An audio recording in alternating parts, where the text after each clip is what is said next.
Good evening and welcome once again to the Marty Heiser Show. I know what you're thinking. Marty got in a fight and someone hit him right here in the eye. It's not true. I had a little bit of little skin cancer. It wasn't the melanoma, it was the basal cell. So they had to go in. Little John McCain thing, same kind of thing. So I'm going to have to wear a hat, and it would be better if I wasn't born Irish. I know my last name's Heiser. I'm half Irish. It's a long story. It's another show. But that's why I have this patch on my eye. We're all just going to have to learn to live with it, and my face will have more character once it heals up. I had this past week, I saw at the Reagan Library in, where's that in California? In like Simi Valley or Simi Valley, California. Somehow a 300-plus pound governor from a northeastern state found himself out at the Reagan Library giving the following speech, which I thought made a lot of sense, and I want to quote from Governor Chris Christie's speech. He said that a state senator, Barack Obama, in 2004 was quoted as saying, "Now, even as we speak, there are those who are preparing to divide us, the spin masters, the negative ad peddlers who embrace the politics of anything goes. Well, I say to them tonight, there is not a liberal America and a conservative America. There is a United States of America." Can we have some music behind this? Something patriotic? I think it would be good. There's a United States of America. There's not a black America. There's not a white America, a Latino America, and an Asian America. There's a United States of America. Chris Christie goes on to say, now, 7 years later, President Obama appears to prepare to divide our country to achieve re-election. That is not a leadership style, that is a re-election strategy. Telling those who are scared and struggling that the only way their lives can get better is to diminish the success of others. Trying to cynically convince those who are suffering that America's economic pie is no longer a growing one that can provide more prosperity for all who work hard. Insisting that we must tax and take and demonize those who have already achieved the American dream. That may turn out to be a good re-election strategy for President Obama, but it is a demoralizing message for America. That was a speech. You've seen it rerun on the news. It was a speech by Governor Chris Christie out in Simi, California. Although he's not running, I don't know. There's kind of this kabuki dance going on. Is he in? Is he out? I don't know. If you want to bet, I say he's not going to run. But I'll tell you, this speech makes a lot of sense, because that's the strategy that we're getting from Pennsylvania Avenue in Washington, D.C. right now. It's going to be a whole year of the have and the have-nots. It's going to be a whole year of the best way to lift up the wage earner is to tear down the wage payer. That seems to be what's coming out of Washington right now, and I'm telling you, it's a loser message, because America is an aspirational society. It's different.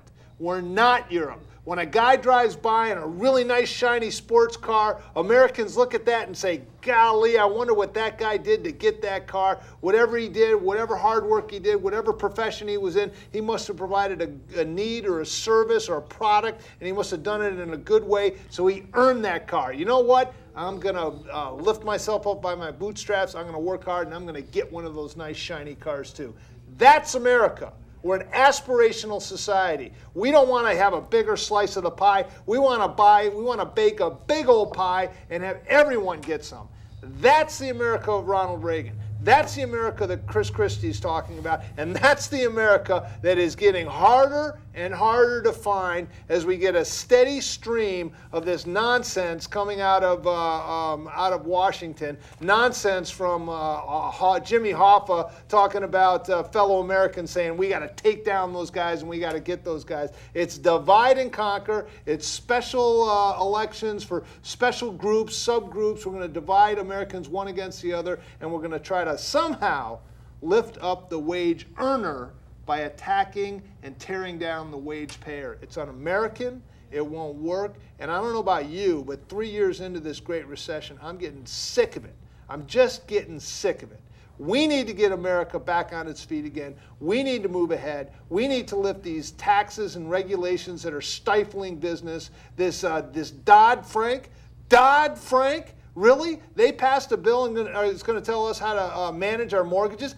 Dodd and Barney Frank, those that brought you Fannie Mae and Freddie Mac and mortgage-backed securities and all this nonsense. Dodd, Chris Dodd, who couldn't even get reelected in the bluest of blue states, Connecticut, for senator, so he hightailed it the heck out of here and is with some liberal think tank getting paid millions of dollars along with his wife. Dodd Frank come up with a mortgage back. Iowa, don't forget. What's that? He detoured Iowa, don't forget. Yeah, he did go through Iowa, put his kids in the school. That didn't work out. He's probably in his chateau over there in Ireland or something like that. Look it up. Google it. Dodd Chateau in Ireland. It's quite a place, but he's just a humble civil servant. I'm telling you, the Dodd-Frank bill, they're the ones that are going to tell us how we're going to do our mortgages right now. Ask your independent banker right now why the housing market is flat as can be. I'll tell you why it's as flat as it can be, because these guys have gone way overboard and are concerned about these mortgages so much that no one can qualify for a mortgage. You could be a millionaire pastor of a church with a perfect record, and you couldn't afford a mortgage right now. That's what's stifling the housing industry. It's over government regulation. They're coming in. They're forcing these green jobs down our throat. Salandra? What is it called? Something like Salandra? Are you kidding me? $1 billion. These are fundraisers for Barack Obama, guys that have bundled together money so he could get reelected. They're the ones that get $500 million of our taxpayer money so they can go build a factory that they can produce solar panels that cost $6 to produce, and they're selling for $3, and they wonder why now there's 1,200 people out of business? It's because they have this vague idea of butterflies and little bunnies hopping through the meadow because there's going to be green jobs and there won't be an internal combustion engine or anything else and everything's going to be great. They don't know how to run a business. You hand me $500 million, I'll build you a factory and build some crap, but it won't last long. It won't last long because that's not what the free enterprise market is all about. You provide a service. This takes me right back to the Linda McMahon debate with Blumenthal. And they said, how do you create a job? And Blumenthal went on and on and on. He didn't know how to create a job. He doesn't know how to create a job. Linda McMahon, you might not like her because if you go on YouTube, you can see some pretty hellacious videos of her. But I'm telling you, she does know how to run a business. It's a crazy business, but she does know how to run a business. He knew how to file lawsuits pretty well. Who's that? Blumenthal? Yeah. Oh yeah, Blumenthal. If it moved, he'd file a lawsuit. That's big government for you. And I know two guys. One was an oil provider, and when oil went up, he decided to just rake that guy through the coals. And another guy was an investment banker, and he decided to just jump on him when he did absolutely nothing wrong. And one last thing, and I'll stop here because I could go on forever. But when the government fears the people, that's liberty. But when the people fear the government, that's tyranny. And that's what you have right now going on. When Standard & Poor's downgrades American debt from AAA to less than that, and all of a sudden the SEC does an investigation again. Moody's? No. Those other rating services? No. They go into Standard & Poor's. They're playing hardball. I grew up in Chicago. I didn't know Mayor Daley, but I knew Mayor Daley, and then his son, Richard Daley. This is where we're coming. This is thug Chicago politics at a national level, and that's exactly what's going on. You help your friends, like those Skinner people and those guys who got $500 million for Salandra. You help your friends and you punish your enemies. That's what's happening on a federal level, and it's hurting the economy. It's hurting the American spirit. And what did Chris Christie say? It's downright demoralizing, and I happen to agree with him. Okay. I feel better. My Band-Aid might be coming off. I just had to get that off my chest, and thank you. Thank you for letting me vent. I am absolutely delighted tonight to have Kevin Cleary, who is running for First Selectman in Bethel, Connecticut. That's correct. You recently saw the light, had an epiphany, and came over to the Republican side. I had an epiphany. Yeah, and I'd just like to welcome you. Come on in. The water is fine. And speaking of guys that have the water fine, we are also joined by the political savant, Matt Grimes, who's also joining us because Matt knows everything there is to know about local politics, especially in Bethel. But let me ask you first, what was the epiphany and why did you become a Republican? Well, I was registered Democrat in 1971. You were young. I was young, 20 years old. They just middle of the Vietnam War. Me at middle of the Vietnam War. I was in WestCon, with a high number from my lottery, so I had time to spend. But it was because my Irish Catholic friends. Winston Churchill said that if you're not a liberal when you're young, you have no heart. But if you're not a conservative when you're older, you have no brain. Or no money. That's what. Do I have no heart? Why are you? Because I don't know. I mean, you could be one of those compassionate conservatives. No, my whole life I've been a conservative. All right. So what was your epiphany? So I spent not active in the Democratic Party, but 12 years ago I was being that I had just served 10 years on the St. Gregory's finance board, and I have a financial background in my business where I work. I was asked by the Democratic Party if I'd consider running for the Board of Finance.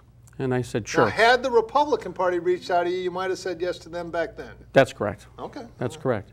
And because at the time, most of my friends were Republican.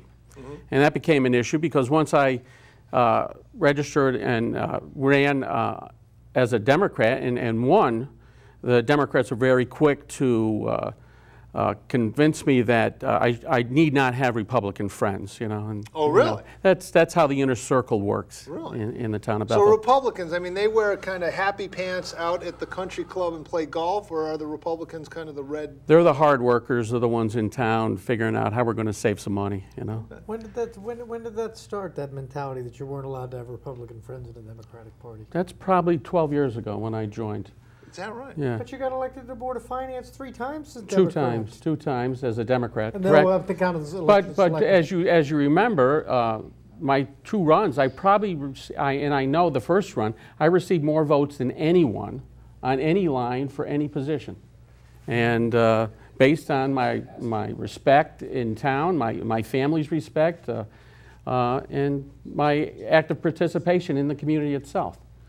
Then at the end of my 8-year term, and I spent 3 years as vice chairman and 3 years as chairman of the Board of Finance, I was asked to run for with Dave Olson on the Board of Selectmen. Okay. I said, it's an opportunity. I know the workings of the town. I think I can bring something to the town because my ultimate goal is Bethel. It's not what's best for the Democratic Party. It was what was best for Bethel. Now, you've had deep roots in Bethel, right? 1874, my great-grandparents and their children, or their great-grandparents and their parents. Actually traded some shiny beads to the local Indian tribe to purchase the first ground of Bethel. Right, and they got to Bethel in 1874. I might be exaggerating that. Right to work in the hat shops, and in the silk mills, and they were here to stay, and they never left. All right.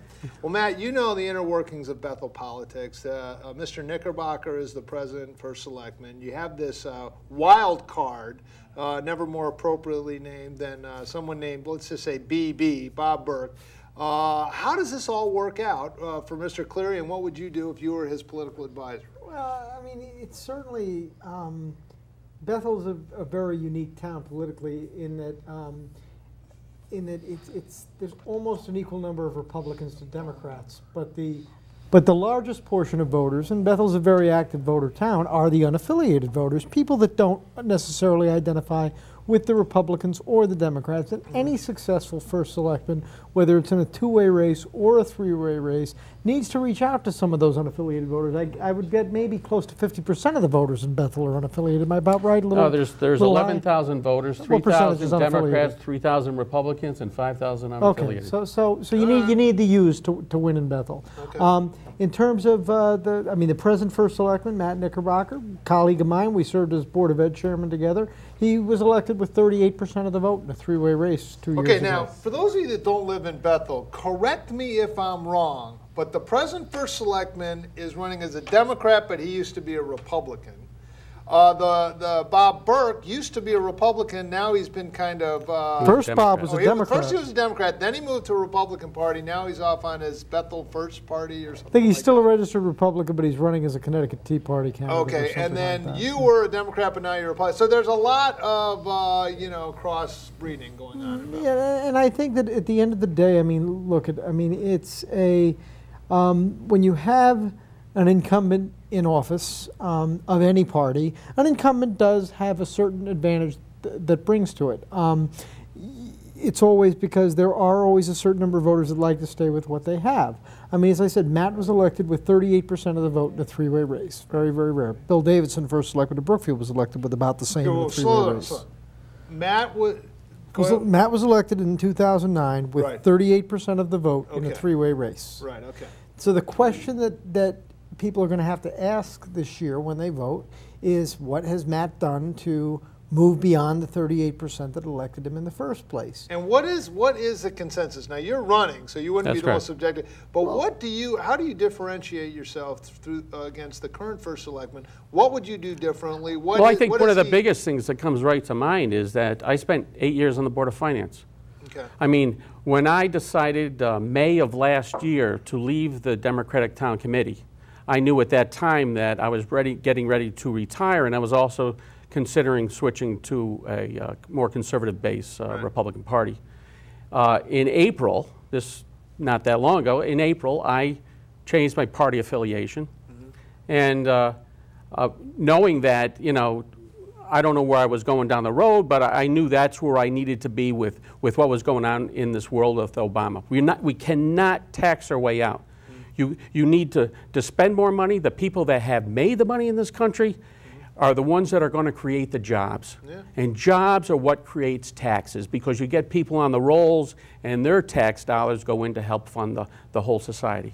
So we need the people that have made money, because they're going to make more money for us, and they're going to create the jobs. Yeah, I love that quote, but you can't lift up the tax, or you can't lift up the wage earner by trying to tear down the wage payer. That's Abraham Lincoln. Yeah. I know, it was attributed to him. Some say it wasn't him, but let's just go with that. It was Abraham So Lincoln. in April, when I changed, about a month later, in sometime in May, I was approached by the Republican Vacancy Committee, and they said, will you come in and talk to us? I said, sure. I said, you know who I am in Bethel, but I love it. So I went in, talked, no idea where they were going with it. We spent 2 hours. There were 8 of them firing questions at me. They had already had my voting record. They said, we've analyzed you. You are a fiscal conservative, no matter what they say. We've looked at your past record and where you stood on issues. Yeah. How long were you on the Board of Finance? 8 years. 8 years, and you're chairman for 3 of those years? That's right. Okay, so you kind of know the inner workings. And his hair was brown when he got on the Board of Finance. That's correct. Is that right? That's correct. But a week goes by or so, and I get a call, and they said, we've all sit in consensus, and we would like to bring your name forward to the Republican Town Committee and run you for first selectman if you're willing to run. Wow. And I says, I grew up in this town. I'm going to die in this town. We have 5 generations up at St. Mary's Cemetery, and I'm going to be the 6th. Wow. So I'm not going anywhere, and I expect that if I am elected first selectman, I will make Bethel a better place in 2 years than when I started. And if I'm in there for more than that, it'll constantly get better year after year. But, they had agreed that the Republican Party had a trust and faith in me, and my parents have trust and faith in me. My family has trust and faith in me, and I have trust and faith in myself that I will make Bethel a better place. And the first thing we're going to start doing is looking at the expense side of the budget, not increasing taxes or increasing water rates or increasing sewer rates or trying to solve problems by taxing our people to death. Yeah. I mean, I don't mean to be a sycophant for you, but now you're thinking clearly and you're a Republican. I don't have a problem with that. But people really all across Bethel, all across Fairfield County are going at their kitchen tables and they're going over their budgets and they're seeing how can we get by with less? What do we need to do? Eat out less, turn the heat down, whatever it takes to save money. Why can't the government do the same thing? Hold on, before you answer that, we have, if you call in, the phone number here is 438-2003. It'll be up on the screen. Go ahead. It's a live show. We're here live. Obviously, it's unscripted. So feel free to call in if you have a question for the guest or if you have another idea on what's going on in Bethel politics as well. But what do you think about that? Why can't the government tighten their belt when everyone else is? All I know right now is you start at the town level. I can control what happens in Bethel. So I need to help the taxpayers and the residents of Bethel with their budget. And that means cutting expenses, making people more efficient. I've grown up in a thing where I do plans and controls. I've done it for 40 years. In your business? In business. I worked for Perkin-Elmer, became SVG, ASML. I've been in Wilton. Okay. And we set metrics. And we measure ourselves. And we have buy-in from our employees. And we all buy into a plan. We set a metric. We measure ourselves. And we drive ourselves to improve. We want to make the life in Bethel better for less money. Right. And we need to challenge our people. We need to make the people in Bethel feel as though that this is where they want to stay, and we're going to help them make it affordable. You know, and we're going to help with making sure that they have their property values continue to stay up, because, I mean, I'm an advocate for urban blight. I cannot believe that we've allowed our community to get to a place that with valuations of homes going down because of the economy, we allow people right next door to you to have 3 or 4 vehicles sitting in the thing, or old boats and buses and everything else, and the poor person who's trying to sell their home can't, because the first thing people look at is who are your neighbors. And there are laws on the books about laws that, on right? the books, they but just aren't being enforced. We don't enforce them. But what I want to do is give them an option. I want to create space for them at Frank Clark Industrial Park. I want to create an option for these people, because I don't want to throw them out of town. I know they're struggling in their businesses, and the reason the vehicles are there is because they can't afford to put them anywhere else. But can I create a place for them to park these vehicles at a low rent, so that they can move these vehicles off their property and everybody's home values go up? And then the ability to sell the house becomes a lot easier for someone that has to move on. Matt, this guy's making a lot of sense. Does he have any chance at all to get elected? Well, as I was about to say earlier, I mean, it's a very interesting dynamic there. I mean, you've got 3 people, Kevin, Matt Knickerbocker, and Bob Burke, all fine people who have different bases of support. And it really is a question of first past the post. One of the things that I said on this show last week is, can Matt Knickerbocker hit 50% in a 3-way? I don't think anybody hits 50% in a 3-way in Bethel. I haven't seen it happen when they've had 3-way races over there. It's a question of whether he's earned another term or not. And there is a substantial base of support for Kevin Cleary. He saw it in his elections as a Democrat. This is his first election as a Republican. Bob Burke, there are a certain amount of people who think that he did a very good job for 4 years and addressed a lot of issues that the Hutchison administration had let slide. So, and then you had Matt Knickerbocker, who had a long career on the Board of Ed and happened to get elected first selectman. So you've got 3 very, what I would consider, Tier A candidates. It's not as though we've got a Tier A and a Tier B and such. You've got 3 Tier A candidates, so that makes the election, I would say Bethel is probably, as I look at the area towns, the most competitive of all the elections. I think the big difference between Matt and myself, Matt had a lifelong... You mean the first selectman, not me? Yeah, position as a salesman. I mean, he's a salesman. I mean, he can pitch a good line. He was on the Board of Education, and we had many battles between him and I as a finance guy on the Board of Finance.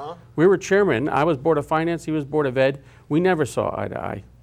And I always was able to find ways to cut his budget. But ultimately, no matter what the budget ends up being, we have a referendum. Right. You know, and it's the people decide. I mean, the people do finally decide what level of taxation they're willing to live with.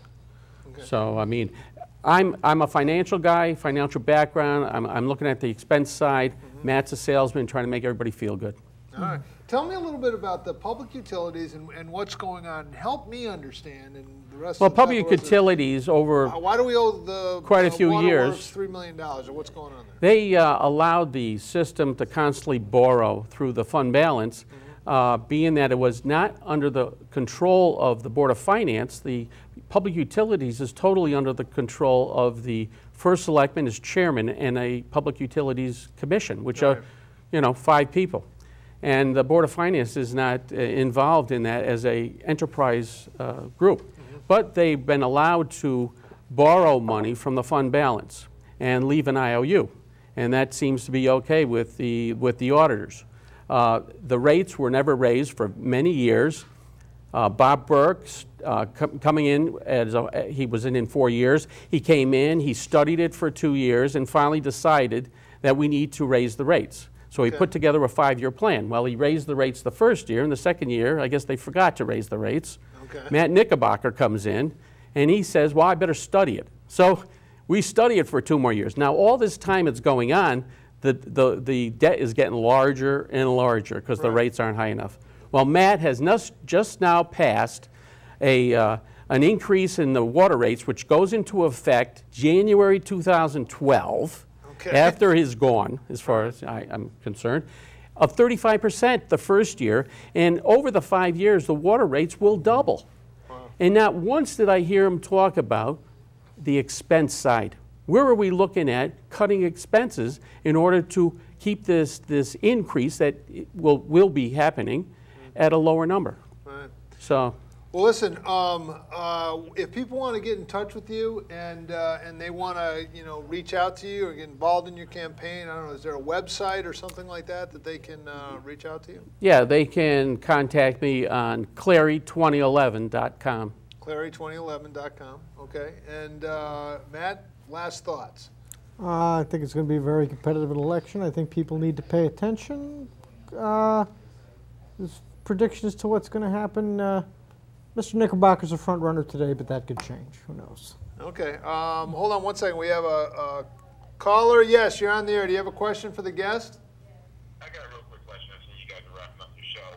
Sorry I couldn't make it down there tonight, but baby comes first right now. Hey, how about? Yeah. By the way, congratulations on the birth of a young son. This is Al Robinson, founder and publisher of the Hat City blog. Although I don't know if you publish a blog, you just kind of sit at a keyboard and punch out stuff. Let him ask his question. Congratulations on that. And how'd you like the opening with that Chris Christie? He's looking good, isn't he, Al? Yeah, right. Okay. Here's a quick thing. I'm sorry. I couldn't be able to come down to the show today, and I hope that I'm going to interview Mr. Cleary in the future because there's a lot of issues that are happening in Bethel that need to be addressed. But my question pertains to your electability, Mr. Cleary, because you were a selectman as a Democrat for a number of years on the board of selectmen, and I saw a lot of selectmen meetings where Mr. Burke and Mr. Zekowski were in very, very, I wouldn't say huge discussions with you in terms of policy, in terms of spending, and things of that nature. You were also a staunch defender of Jason Bartman when you tried to get his, an item on the agenda, and Mr. Zekowski and Mr. Burke did the second year item onto for the agenda.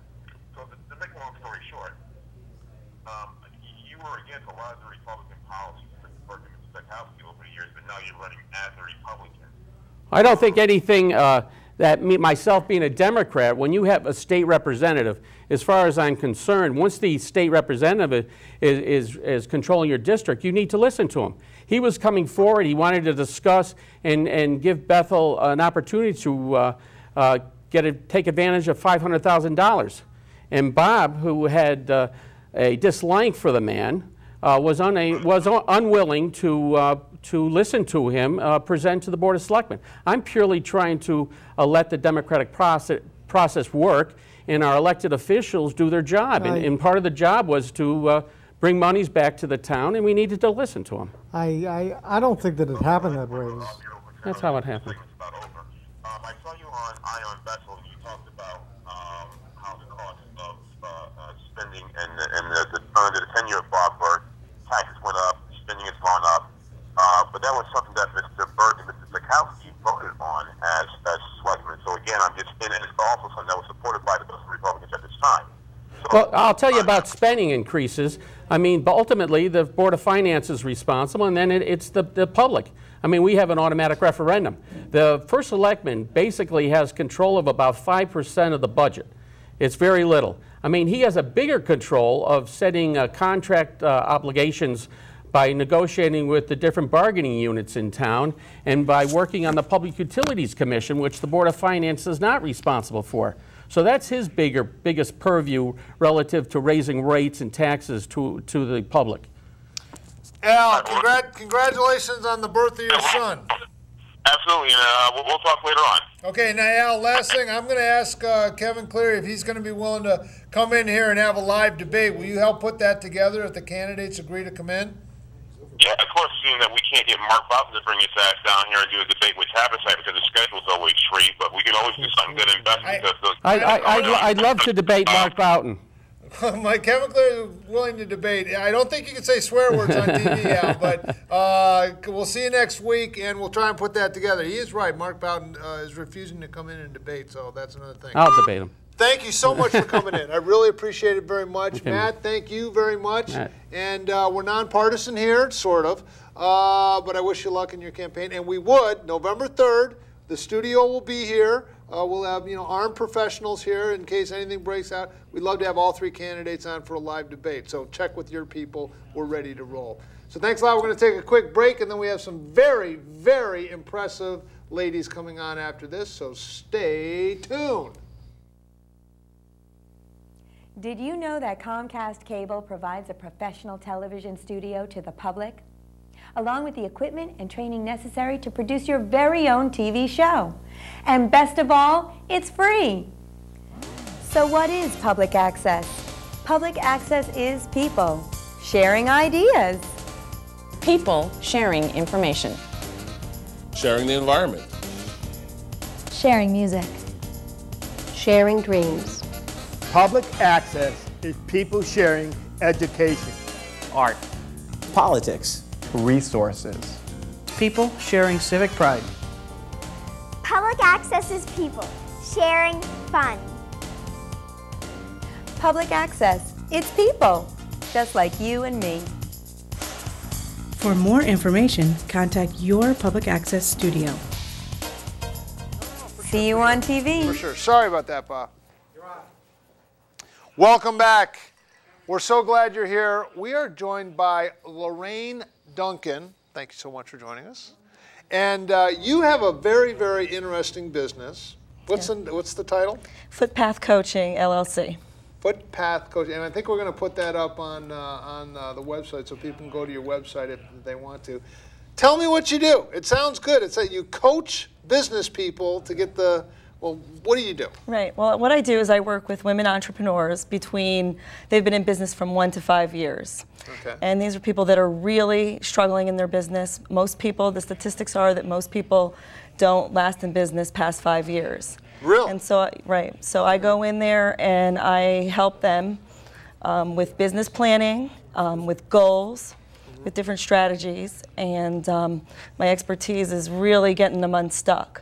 So, for instance, my husband and me have been in a business for over 30 years, and I've helped him with his business, and in many ways, in finances, I work on the books. But what I basically do is I ask very powerful questions, and I get them to realize themselves how they can get out of it. Now, do you find, do you deal strictly with women entrepreneurs? Women entrepreneurs, yeah. Okay. I have a passion for that. Do you find that sometimes women, like, let's say this kind of scrapbooking thing, they really like to scrapbook, they really like it, and they want to take that and turn it into a business, but it's not necessarily something that there's a need for, so their idea doesn't really translate into the marketplace where they can provide a service or a product at a profit. Does that happen, and how do you deal with that? Usually what I do is we look at their skill set, what their talents are,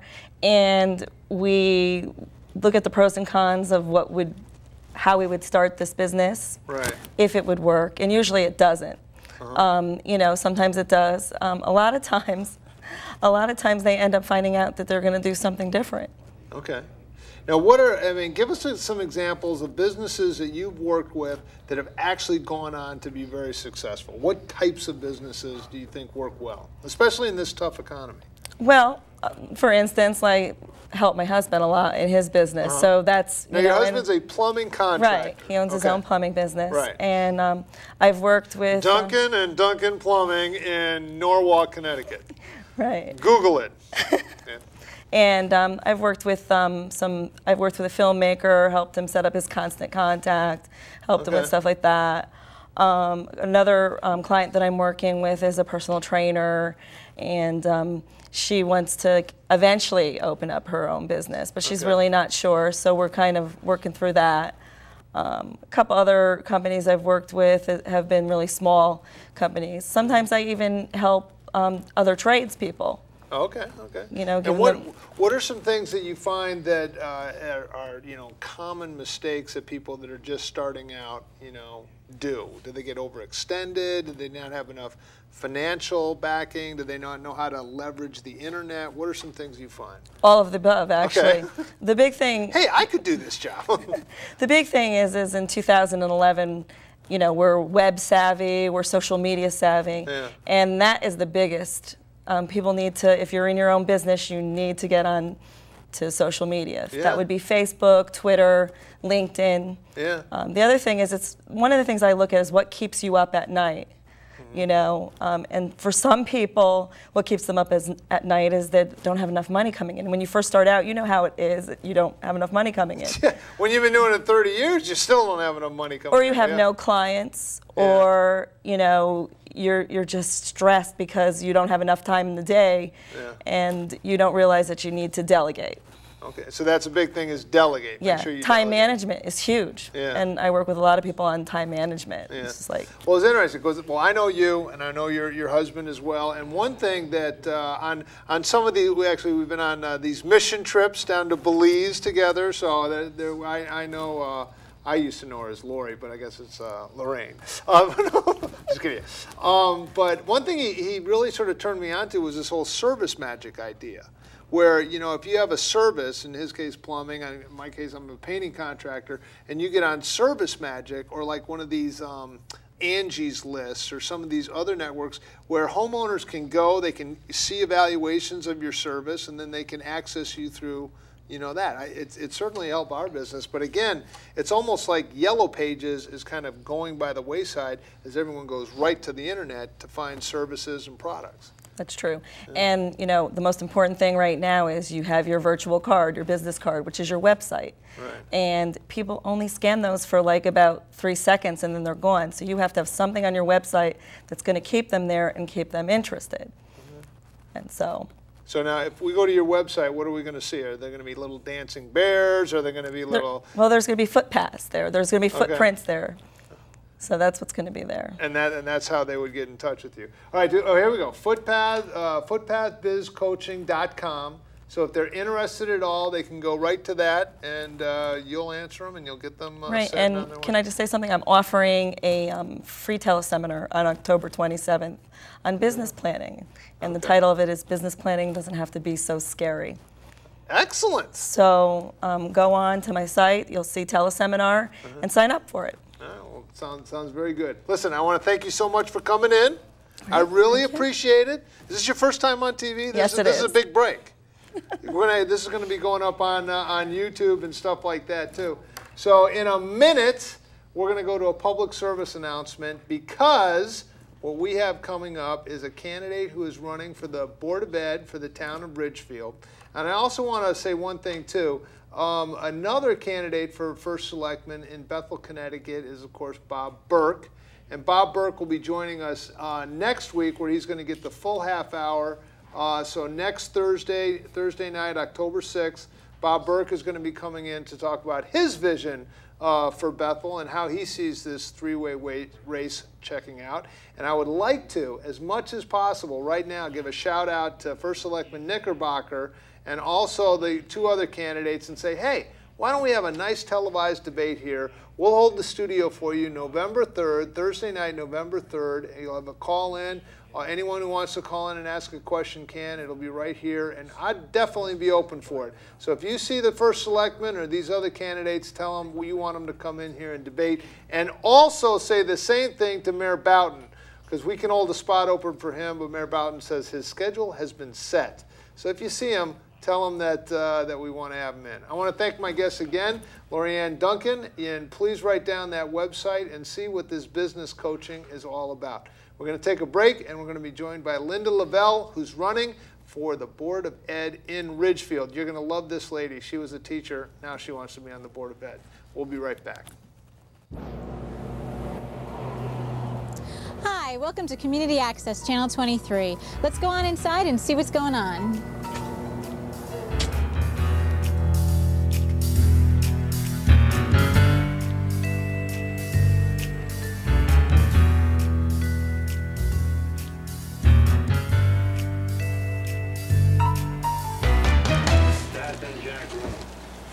Dream big. Hey, this is Big T here telling you to dream big. Hey, at Channel 23, you can dream big and direct your own show. Dream big. We want you to all dream big.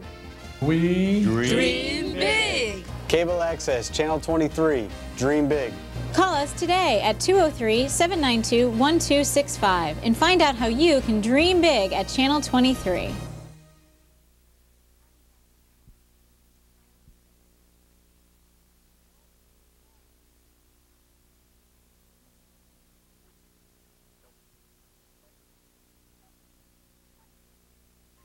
What else are you going to do? It's free television. You're sitting in your pajamas in your basement having a bowl of Lucky Charms. You might as well watch this. It's something different. It's all coming to you absolutely free. I am joined by the very lovely Linda Lavelle. Thank you so much for coming in. Thank you. And there I was, working out at the fitness center, Club 24 on Route 7, and there you were in your spandex little workout outfit, and I said, hey, you're running for the Board of Ed. Go to defenders.org/global warming to learn more. Well, thank you. Thank you for having me. I want to ask you, first of all, I want to, you have something that you've really thought through, but to answer the question, why are you running for the Board of Ed, and why do you think you're most qualified in Ridgefield? All right. Well, I could give you the short answer or the long answer. We've got 20 minutes of uninterrupted free television time, so knock yourself out. All right. The long answer is an overall view of my views on education. I was a teacher at one time. I taught social studies in Norwalk to 7th, 8th, and 9th graders. Okay. 100 years ago, seems like it. But I've kept an interest in education all these years. When there's articles in magazines or newspapers, I always read them. I don't skip over them. I have a deep-seated interest in education. Some of the things I've read in the last year or so are very disturbing. For example, there's an organization called the Organization for Educational Cooperation and Development. They're an international group that collects statistics on all sorts of things, education being one of them. Right. They did a study of 15-year-olds in 34 industrialized nations over the last 3 years. Okay. What they came up with, and they ranked them for reading, for science, and for math outcomes. This is going to hurt. This is going to hurt. I know where we're going. It's going to hurt. Let us have it. 35 industrial nations, average 15-year-old, and the American was at the top? I wish. Oh, go ahead. The Americans ranked 14th in reading. We ranked 17th in science. And in math, we ranked 25th out of 34. Ouch. Ouch is right. How can you do algebra when you got to watch Jersey Shore and MTV and, you know, talk to people on your little computers? It's disheartening. Yes. And then I read in the Wall Street Journal an article on education where they have a graph that goes straight up on per pupil expenditures over the last 40 years. Our per pupil expenditures have tripled after you take out inflation. But the outcome in math and science and reading on these National Assessment of Educational Progress tests flatlined. In fact, in science, we've actually gone down. Have you seen that documentary, Waiting for Superman? I did see it, and it's very funny because I know my husband likes science fiction, and I thought this might have been a remake of a Christopher Reeves movie. So we took it out, and of course it wasn't science fiction, it was about education.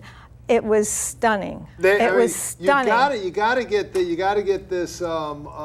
This show. I don't know if the camera's anywhere. You gotta get this book or this documentary, Waiting on Superman. Rent it or whatever you got to do to get it. It is unbelievable. And don't think this is some sort of right-wing, you know, we hate education thing. The guy that did this documentary was the same guy that put together Al Gore's, you know, the world is cooking kind of thing. So this is no, you know, a right-wing radical guy. This is, if anything, he's a very liberal, kind of bleeding heart Democrat.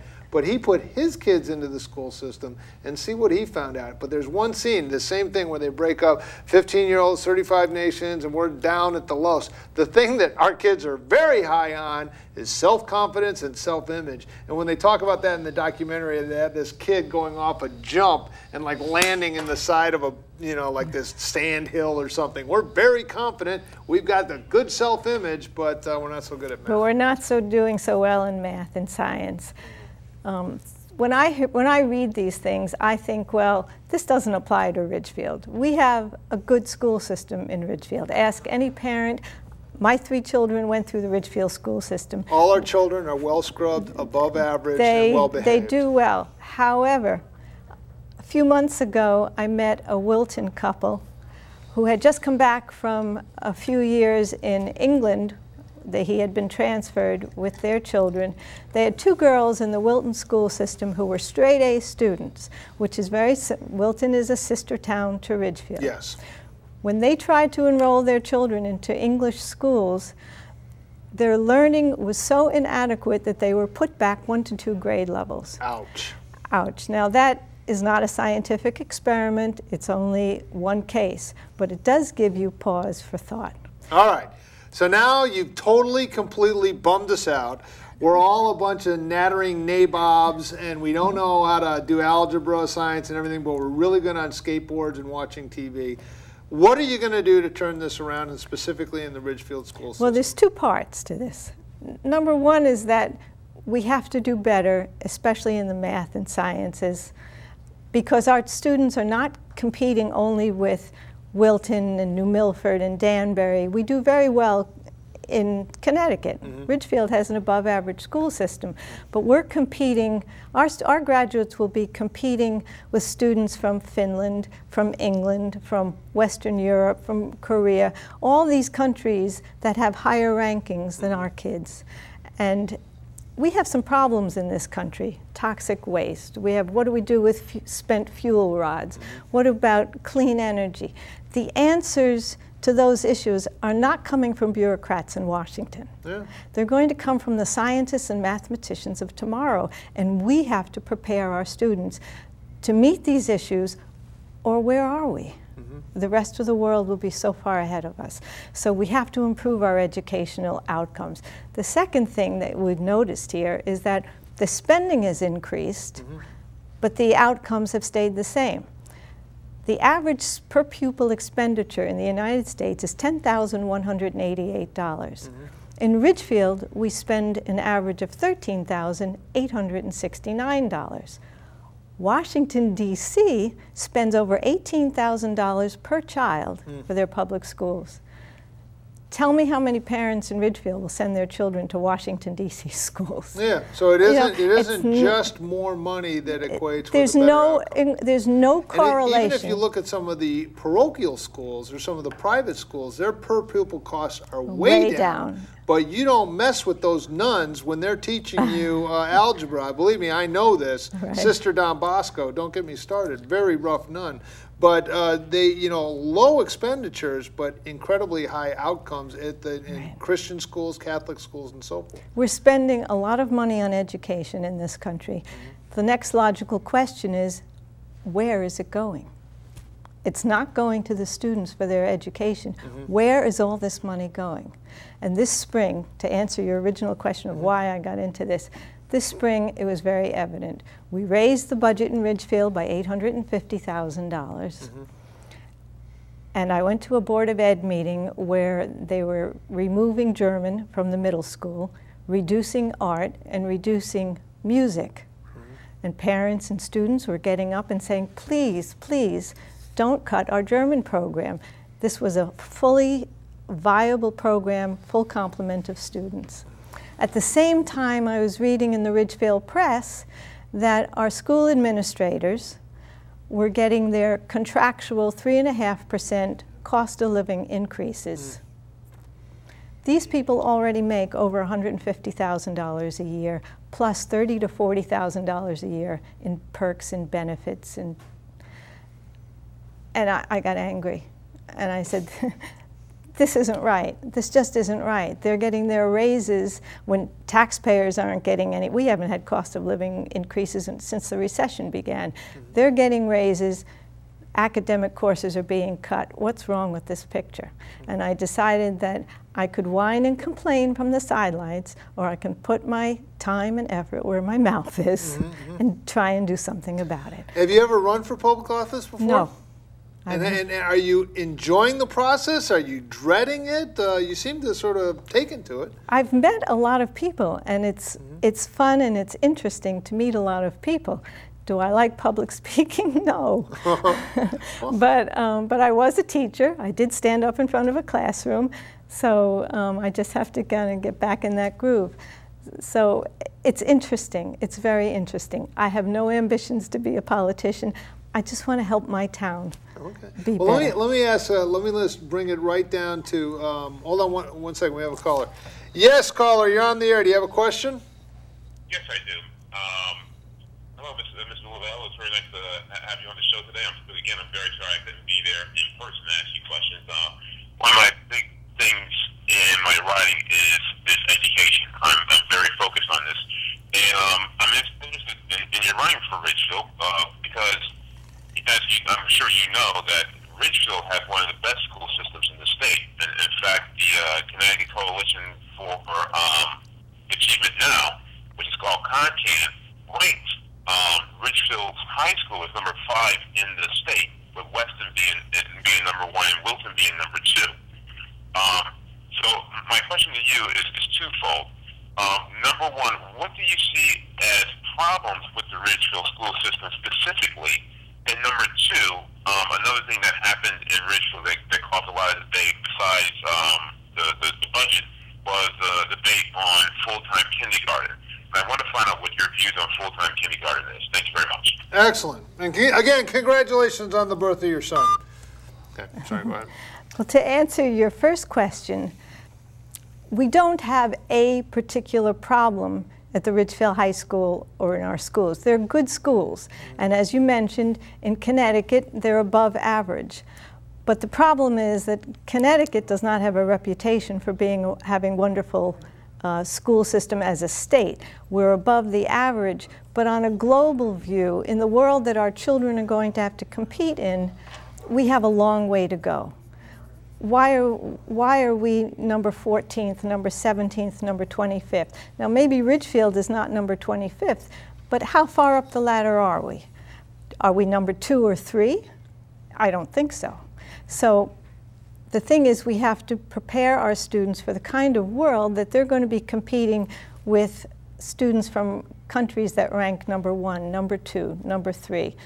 We need to have maybe a tougher curriculum. For example, what is it these other countries are doing? What's in their curriculum that we don't have?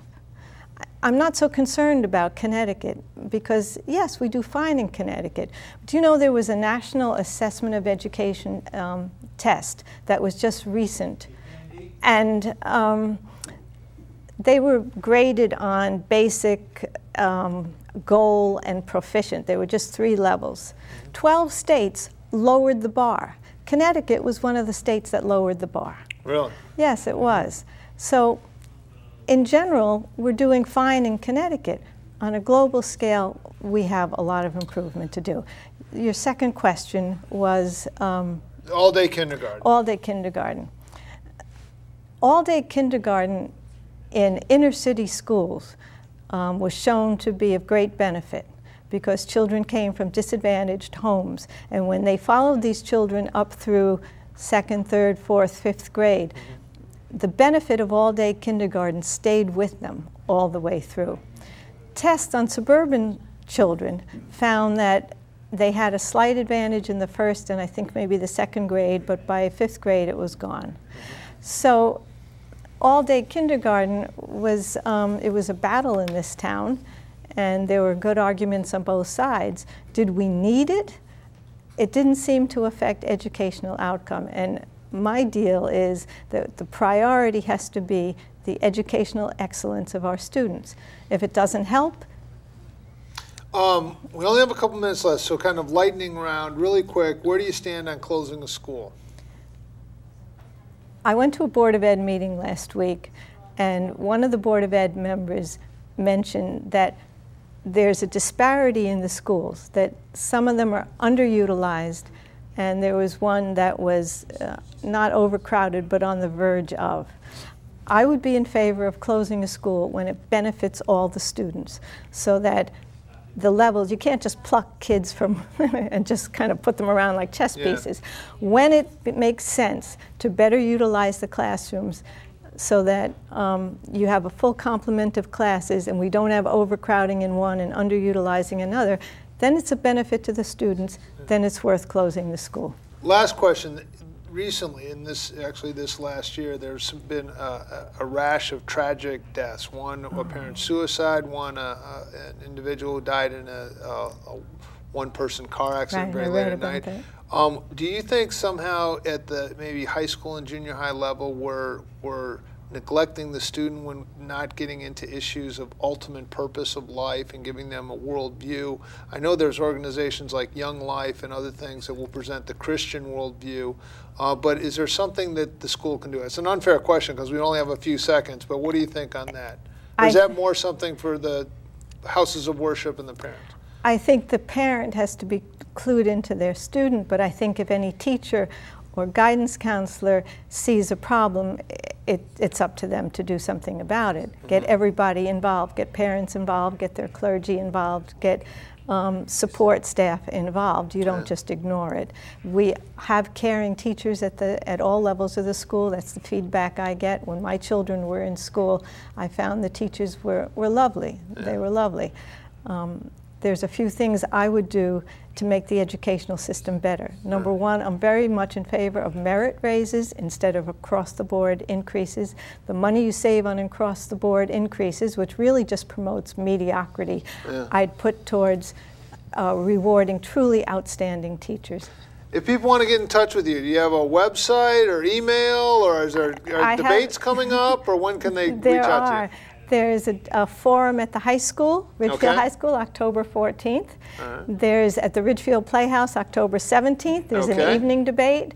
And my email address is electlindalavelle@gmail.com. And I'm happy to answer any questions. Thank you so much for coming in.